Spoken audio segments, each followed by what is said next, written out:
Mizoram Gospel Centenary Sangha Zawasum Guapali and Long Sangha Zawasum Guapali and Long Khan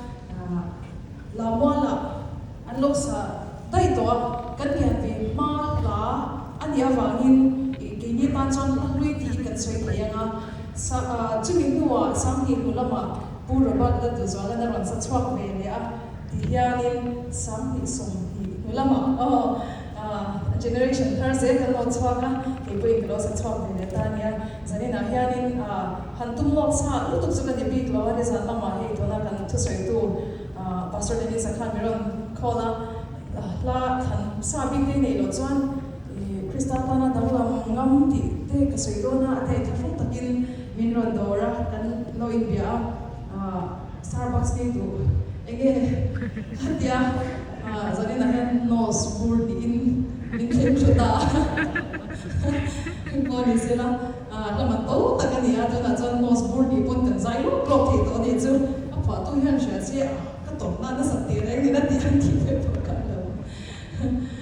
What's what they would go on in the Varnazon Petsu till Nina, it was a Katana, so they had the Pokemon from China to become into Kanai Hatsaki and the Poor China, Hilita Lomo, Emma. Long to and say back and down so many but he had no minutes on it.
se